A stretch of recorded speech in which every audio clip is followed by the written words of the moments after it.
औज़ुबिल्लाहिमिनश्शैतानिर्रजीम बिस्मिल्लाहिर्रहमानिर्रहीम। अस्सलाम वालेकुम वरहमतुल्लाहि वबरकातुहू। Second year students, usability testing. Usability ही हमारा टॉपिक जो है वो डिवाइस या सिस्टम की यूज़बिलिटी, वही हमारा टॉपिक चल रहा है। उसी के बारे में एक्सप्लेन होगा पॉइंट्स जो कि हम जब सिस्टम या कोई भी डिवाइस डिज़ाइन करते हैं तो उसमें मेन पॉइंट्स जो जिन बातों का हमें ख्याल रखना होता है, उसमें सबसे फर्स्ट पॉइंट आपके पास यूज़बिलिटी था, तो उसी के बारे में हम जो है वो देख रहे हैं। उसके हमने एस्पेक्ट्स पढ़े थे और इसके अलावा हमने यूज़बिलिटी के बारे में देखा था कि इसमें कौन से मेन पॉइंट्स होते हैं, उसके प्रिंसिपल्स क्या होते हैं, यानी कि वो हमने देखा था। आज हम टेस्टिंग देखेंगे, यूज़बिलिटी टेस्टिंग क्या होती है और कौन सी टेस्टिंग शामिल है। Usability testing is the key method use to evaluate how user friendly and effective a system और डिवाइसेस। वही बात कि यूज़बिलिटी टेस्टिंग में हम ये टेस्ट करते हैं कि ये डिवाइस या सिस्टम जो है वो कितना यूज़र फ्रेंडली है, कितना इफ़ेक्टिव है। और इसमें various types of usability testing आएगी, जैसा कि ईच विद स्पेसिफिक फोकस और अप्रोच। हर में जो है वो स्पेसिफिकली किसी पे फोकस किया जाएगा। तो common types of usability testing methods जो हैं वो सबसे पहले आपके पास मॉडरेटेड यूज़बिलिटी टेस्टिंग है। मॉडरेटेड यूज़बिलिटी टेस्टिंग में क्या होता है कि in this type of testing a facilitator और moderator is present to guide users through task, ask questions and observe behaviour in real time. अब यहाँ पे मॉडरेट यानी कि कोई एक आपके पास गाइडर होगा, मॉडरेटर होगा, फैसिलिटेटर होगा जो गाइड कर रहा होगा कि यूज़र ने जो टास्क के थ्रू किस तरह से यूज़र को गाइड किया जाएगा, कोई टास्क परफॉर्म करके, ठीक है, टास्क के थ्रू यूज़र को गाइड किया जाएगा, क्वेश्चंस पूछ के यूज़र को गाइड किया जाएगा और ऑब्जर्व किया जाएगा बिहेवियर का। तो उस टास्क के थ्रू जो है वो क्वेश्चंस करके ऑब्ज़र्व किया जाएगा यूज़र को कि आया जो ये डिवाइस है या सिस्टम है वो ठीक से काम कर रही है या नहीं, यूज़र फ्रेंडली है या नहीं, ठीक है। तो moderator can also interact with users to clarify instructions जो है वो बताता है यूज़र को मॉडरेटर, और इस तरह से एलेबोरेट करता है टेस्टिंग के, इस तरह से जो है वो टेस्टिंग करनी है और prop deeper into specific issues, और स्पेसिफिक इश्यूज़ के बारे में गाइडलाइन देता है, ठीक है, डेप्थ में जाता है। तो ये आपके पास होल प्रोसेस है इसका। इसमें मॉडरेटेड नाम से ज़ाहिर है कि इसमें एक मॉडरेटर होगा, एक फैसिलिटेटर होगा जो हेल्प करेगा यूज़र को, ठीक है। एग्जांपल हम देख लेते हैं अब। तो एग्जांपल में आपके पास क्या है कि एक कंपनी है कि जो डेवलप कर रही है एक software application, conducts moderated usability testing by inviting participants to a lab environment। Lab environment में कुछ पार्टिसिपेंट्स को इनवाइट करके उन्होंने एक यूजबिलिटी टेस्टिंग करनी है, मॉडरेटेड यूजबिलिटी टेस्टिंग करनी है। तो उसमें मॉडरेटर जो है वो ask users to perform specific task.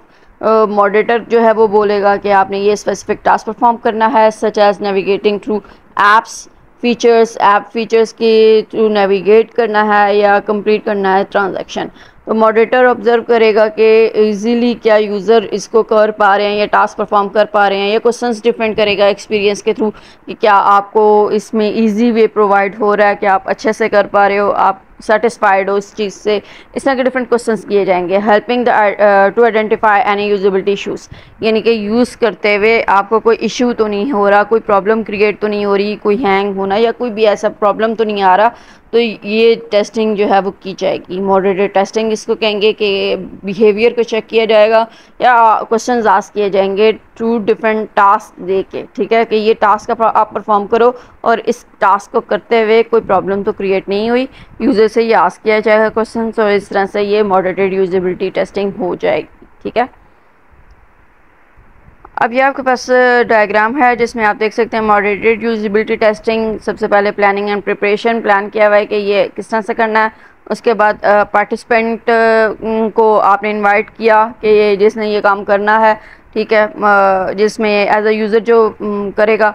उसके बाद टास्क डिज़ाइन, जो टास्क परफॉर्म करवाना था वो आ गया। उसके बाद मॉडरेटर का क्या रोल है, मॉडरेटर जो है वो ऑब्जर्व करेगा कि ये टास्क किस तरह से परफॉर्म कर रहा है, क्या ये फ्रीली इजीली परफॉर्म कर पा रहा है या नहीं कर पा रहा, तो ये चीज़ आ जाएगी। उसके बाद आ जाता है अनमॉडरेटेड यूजिबिलिटी टेस्टिंग। जाहिर सी बात है, नाम से ज़ाहिर है अनमॉडरेटेड यूजिबिलिटी टेस्टिंग, जिसमें कि कोई मॉडरेटर नहीं होगा। Users complete task on their own, वो अपने बिहाफ पे अपना टास्क परफॉर्म करेंगे जो अपनी मर्जी से, without a moderator's direct involvement. This type of testing is often conducted remotely, allowing participants to use the system और device in their natural environment. अपनी नेचुरल एनवायरनमेंट में रहते हुए सिस्टम या जो डिवाइस है उसको पार्टिसिपेंट्स यूज़ करेंगे और कंडक्ट किया जाएगा ये रिमोटली। यानी कि इस टेस्टिंग में जो यूज़र अपने बिहाफ के टास्क परफॉर्म करेंगे, मोबाइल को चेक करेंगे, ठीक है, और देखेंगे कि हम फ्रीली काम कर पा रहे हैं या नहीं कर पा रहे। कोई भी टास्क हो सकता है, ठीक है। ऑब्जर्व, इसमें कोई मॉडरेटर, कोई आपका फैसिलिटेटर नहीं है, कोई उसका इन्वॉल्वमेंट नहीं है, ठीक है। जैसा कि the session is typically recorded for later analysis, later analysis के लिए इसमें जो है वो रिकॉर्डिंग की जाती है। जैसे कि ई कॉमर्स वेबसाइट है जो कि चाहती है कि टेस्ट करें easily customer can find the purchase और प्रोडक्ट, कि किस तरह से कस्टमर्स जो हैं वो फाइंड करते हैं प्रोडक्ट्स और परचेज़ कैसे करते हैं। ये ई कॉमर्स की वेबसाइट जो है वो चाहती है ये टेस्टिंग करवाना। तो this company conducts unmoderated usability testing by sending out task for users to complete at home, यानी कि वो ऑर्डर प्लेस करे, फाइंड करे और प्लेस करे, परचेज़ करे अपनी प्रोडक्ट जो भी है, ठीक है। Such as searching for product, adding it to the cart and completing the checkout process. Obviously वो परचेज़ कैसे करेंगे, ये पूरा प्रोसेस जो है वो इसने यूज़र ने करना है। तो the user interaction are recorded, user interaction जो है वो रिकॉर्ड की जाएगी and company review the footage to identify any pain points और एरियाज ऑफ कन्फ्यूजन। यानी कि ये रिकॉर्ड किया जाएगा, उस टाइम पे ऑब्जर्व नहीं किया जाएगा, बल्कि ये रिकॉर्ड किया जाएगा और फिर कंपनी रिव्यू करेगी कि इसमें कोई प्रॉब्लम क्रिएट तो नहीं हुई। फैसिलिटेटर बिल्कुल उसके जो पार्टिसिपेंट्स हैं उसके सामने नहीं होंगे, ठीक है। वो ऑब्ज़र्व डायरेक्टली नहीं कर रहे होंगे, इसमें डायरेक्टली ऑब्ज़र्व नहीं किया जाता, डायरेक्ट इन्वॉल्वमेंट इसमें नहीं होती है, ठीक है। तो ये आ जाता है unmoderated usability testing. Qualitative usability testing, this approach focuses on understanding the user's experience, thoughts and feelings while interacting with system or device। system और device के साथ interact करते हुए हम क्या करेंगे कि यूज़र्स का एक्सपीरियंस क्या है, उसकी थॉट और उसकी थिंकिंग क्या है, वो उसको अप्रोच करने की कोशिश करेंगे यहाँ पे। The goal is to gather in depth insights into the users behaviour including what they find inclusive of और चैलेंजिंग। इंट्यूटिव या चैलेंजिंग, उसको क्या फेस करना पड़ा है, उसके यूज़र का क्या बिहेवियर है, इन डेप्थ ये चेक किया जाएगा। जैसे कि मोबाइल ऐप है, डेवलपर कंडक्ट करना चाहता है क्वालिटेटिव यूजिबिलिटी टेस्टिंग इंटरव्यू करके यूज़र्स की after they use the app use की, ठीक है, किसी भी मोबाइल की। तो उस ऐप यूज़ करने के बाद उनसे इंटरव्यू लिया जाएगा क्वालिटेटिव यूजिबिलिटी टेस्टिंग में, और इंटरव्यूज़ के ज़रिए से गेट किया जाएगा कि उन्हें क्या प्रॉब्लम्स फेस करनी पड़ी, क्या चैलेंजिंग, क्या इश्यूज़ क्रिएट हुए। Users are asked open ended questions, open ended questions जो है वो यूज़र भी पूछ सकता है अबाउट देयर एक्सपीरियंस के बारे में, such as what they liked और डिसलाइक्ड और एनी चैलेंज दे एनकाउंटर्ड, कि उनको क्या चैलेंज फेस करना पड़ा या उनको क्या चीज़ पसंद आई, क्या चीज़ नहीं पसंद आई। ये सारा का सारा वो खुद भी ओपन एंडेड क्वेश्चंस कर सकते हैं और बता सकते हैं। This feedback helps the developer, ये फीडबैक जो है वो अंडरस्टैंड करने में जो है वो हेल्प करती है जो आपका यूज़र है जिसने ऐप्स यूज़ की हैं, users perspective and make improvements to apps design. Apps design की इम्प्रूवमेंट में हेल्प करेगी ये, ठीक है। जब यूज़र जो है वो ख़ुद भी फीडबैक देगा, इसमें इन्वॉल्व होगा, तो वो बताएगा कि मुझे ये चैलेंजेस आई, ये मेरी लाइक्स एंड डिसलाइक्स हैं, उस हिसाब से इसमें कितनी इम्प्रूवमेंट की ज़रूरत है इस ऐप में, तो वो इस तरह से गैदर की जाएगी इन्फॉर्मेशन। ये आ जाती है आपके पास qualitative usability testing. Quantitative usability testing, quantitative usability testing में कलेक्ट करते हैं न्यूमेरिकल डाटा, ठीक है। मेजर्स करते हैं usability aspect like task completion time कितना था, टाइम के हिसाब से देखा जाएगा। न्यूमेरिकल डाटा जो है वो यहाँ पे कलेक्ट किया जाएगा कि टाइम कम यूटिलाइज हुआ है या कम ज़्यादा लगा है, एरर रेट्स क्या हैं, सक्सेस रेट क्या है। This method is useful for comparing different versions of the system और डिवाइस। जिस सिस्टम और डिवाइस की डिफरेंट वर्जन्स को आपस में कंपेयर करना हो तो उसके लिए ये ज़्यादा बेस्ट होती है। और setting benchmark of for the usability, ठीक है। अब यहाँ पे ओल्ड आपके पास जो है वो सिस्टम या डिवाइस है और न्यू आपने लॉन्च किया, तो उसमें डिफरेंस क्या है, उसमें कंप्लीशन टाइम किसका ज़्यादा लग रहा है, किसमें कम लग रहा है, एरर रेट्स और सक्सेस रेट क्या है दोनों में, इस लिहाज से डिफरेंस देखा जाता है। A company test 2 versions of website navigation menu. ठीक है, 2 वर्जन्स वेबसाइट की नेविगेशन मेन्यू में चेक करना है, किसी कंपनी ने टेस्ट करना है, क्वांटिटेटिव यूजिबिलिटी टेस्टिंग। तो इसमें क्या होगा, यूज़र जो है वो timed as they attempt to find specific information using each menu version. जो यूज़र है वो हर वर्जन को जो है वो यूज़ करेगा और स्पेसिफिक इंफॉर्मेशन उसकी फाइंड आउट करेगा, फिर चेक किया जाएगा कि इसको कितना टाइम लगा। तो कंपनी कलेक्ट करेगी data, how long it takes user to complete the task and how often they makes errors. कितने टाइम में वो टास्क कंप्लीट करती है और कितने एरर्स जो है वो उसको मतलब कितने एरर्स जो है वो बनते हैं उसके। ठीक है, कितनी मिस्टेक्स करता है वो। This data is then analyse to determine which menu is more efficient. फिर इस बिहाफ पे देखा जाएगा कि कौन सा ज़्यादा एफिशिएंट है, कौन सा ज़्यादा यूज़र फ्रेंडली जो है वो आपका वर्जन है। ठीक है, तो रिमोट यूजिबिलिटी टेस्टिंग है नेक्स्ट आपके पास। रिमोट यूजिबिलिटी टेस्टिंग में क्या होता है कि remote usability testing allow user to test system और device from their own location. इसके अपनी लोकेशन की बेस पे जो है वो हम यहाँ पे सिस्टम और डिवाइस की टेस्टिंग करेंगे। ठीक है, यूज़र को क्या किया जाता है, टेस्ट करना होता है सिस्टम और डिवाइस को अपने लोकेशन के हिसाब से जहाँ पे वो है। ठीक है, using their own device. This type of testing can be either moderated और अनमॉडरेटेड। अब ये जो रिमोट यूजिबिलिटी टेस्टिंग होती है ना, वो रिमोट मॉडरेटेड यूजिबिलिटी टेस्टिंग भी हो सकती है और रिमोट अनमॉडरेटेड यूजिबिलिटी टेस्टिंग भी हो सकती है। मतलब इसमें डायरेक्टली जो है वो इन्वॉल्व होगा ये भी हो सकता है कि डायरेक्टली फैसिलिटेटर इन्वॉल्व हो या इनडायरेक्टली रिकॉर्डिंग के ज़रिए से जो है वो मॉडरेटेड की इन्वॉल्वमेंट हो। And it is particularly useful for reaching a wider audience or observing how users interact with the product in their natural environment. अपनी नेचुरल एनवायरनमेंट में रहते हुए प्रोडक्ट के साथ कैसे इंटरेक्ट हो रहा है यूज़र या ऑडियंस जो है वो किस तरह से रीच कर पा रहे हैं, इसके लिए ये ज़्यादा बेस्ट होती है रिमोट जो यूजिबिलिटी टेस्टिंग है वो। ठीक है, अब इसमें देखते हैं हम जो एग्जांपल है वो ग्लोबल सॉफ्टवेयर कंपनी जो है वो चाहती है कि इस तरह का टेस्ट करवाना। न्यू फीचर जो है वो उन्होंने टेस्ट करवाने हैं, wants to test a new feature with user in different countries. Different countries में जो नया फीचर्स उन्होंने लॉन्च किया है या करना चाह रहे हैं यूज़र्स के साथ, उन्होंने जो है वो इस टेस्टिंग के ज़रिए प्रूव करवाना है। तो remote usability testing is conducted with participants using the software on their own computers. अपने कंप्यूटर्स पे सॉफ्टवेयर जो है वो इंस्टॉल करके वो पार्टिसिपेंट्स कंडक्ट होगा। ये रिमोट यूजिबिलिटी टेस्टिंग कंडक्ट की जाएगी while being observe through screen sharing technology. Screen sharing technology के ज़रिए से इसको ऑब्जर्व भी किया जाएगा, तो अनमॉडरेटेड में हो जाएगा। ठीक है, company gains insight into how feature performs in different region. किस तरह से डिफरेंट रीजन्स में ये जो है वो परफॉर्म हो रहा है, किस तरह से कंपनी ये हासिल करने की फीचर्स किस तरह से एक्ट कर रहा है। कंपनी ये चेक करेगी कि ये फीचर अच्छे से वर्क कर रहा है डिफरेंट रीजन्स में या नहीं। And environment without needing to bring users into a lab को में यूज़र को लेके आने के बजाय जो एनवायरनमेंट उनको दिया हुआ है, क्या उसी एनवायरनमेंट में ये जो है वो अच्छे से काम कर रहा है ये फीचर या नहीं कर रहा। ठीक है, तो ये चेक किया जाएगा इसमें। अब ए बी टेस्टिंग जो होती है उसको हम स्प्लिट टेस्टिंग भी कहते हैं।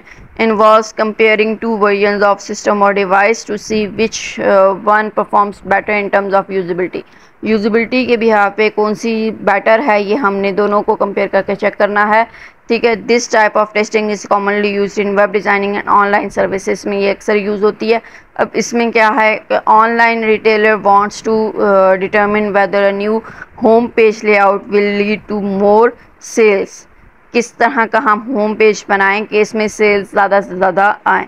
ठीक है, तो ऑनलाइन रिटेलर जो है वो इस तरह की टेस्टिंग करवाना चाहते हैं। They create 2 versions of home page के 2 वर्जन्स क्रिएट करेंगे। ए बी टेस्टिंग होगी उसमें to randomly show each version to different users को दोनों जो वर्जन्स हैं वो दिए जाएंगे रैंडमली और टेस्ट करने के लिए यूज़ करने के लिए ताकि टेस्टिंग हो सके। बाय कंपेयरिंग सेल मैट्रिक्स तो जो अब सेल्स मैट्रिक्स कंपेयर किया जाएगा तो user engagement data between two version, दो वर्जन्स के दरमियान जो यूज़र इंगेजमेंट है डाटा की वो देखी जाएगी कि कितना किस वर्जन में ज़्यादा जो है वो इन्वॉल्व हो रहे हैं यूज़र्स, और कितना अच्छे से होम पेज को पे ज़्यादा जो है वो फोकस कर रहे हैं, उनके उनको अच्छा लग रहा है, अट्रैक्टिव लग रहा है या नहीं। Retailer can determine which layout is more effective, कौन सा लेआउट जो है वो मोर इफेक्टिव इंटरेस्टिंग लग रहा है यूज़र को, इंटरेक्टिव है यूज़र के लिए, तो उसी लेआउट को वो ज़्यादा परसेंटेज देंगे और उसी को जो है वो फिर बेस्ट मानेंगे। तो ये इस तरह से ए बी टेस्टिंग हो जाती है कि ए बी टेस्टिंग में हम क्या करते होते हैं कि दो वर्जन्स लिए, दोनों को चेक करवाया यूज़र्स के दरमियान, डिफरेंट यूज़र्स के दरमियान हर जो वर्जन है वो दे दिया, और उसके बाद उसकी एंगेजमेंट चेक करेंगे यूज़र की इस डाटा के बारे में क्या है, ठीक है। और इस तरह से ये आपके पास इंफॉर्मेशन हासिल हो जाएगी कि कौन सा लेआउट जो है वो बेटर है। जो आपके पास मॉडरेट और अनमॉडरेटेड टेस्टिंग है, यूजेबिलिटी टेस्टिंग है, वो जब एक्सरसाइज डिस्कस होगी तो वहाँ पे डिस्कस हो जाएगा। अभी हम देख लेते हैं क्वालिटेटिव और क्वांटिटेटिव यूजेबिलिटी टेस्टिंग। तो क्वालिटेटिव यूजेबिलिटी टेस्टिंग में हम इन डेप्थ गैदर करते हैं इन्फॉर्मेशन फीडबैक के ज़रिए से, जब यूज़र ओपन एंडेड क्वेश्चंस जो है वो पूछ रहे होते हैं, ऑब्जर्वेशन, ठीक है, इस तरह के क्वेश्चंस हम करते हैं उससे, तो इस तरह से हम इंफॉर्मेशन जो हासिल करते हैं वो क्वालिटेटिव में होती है। क्वांटिटेटिव में न्यूमेरिकल डाटा मैट्रिसेस में के ज़रिए से जो इंफॉर्मेशन हासिल की जाती है, जैसे कि कंप्लीशन रेट क्या है, टाइम कितने टाइम में कंप्लीट हुआ है टास्क, या एरर रेट क्या है, सक्सेस रेट क्या है, ठीक है, इस तरह से।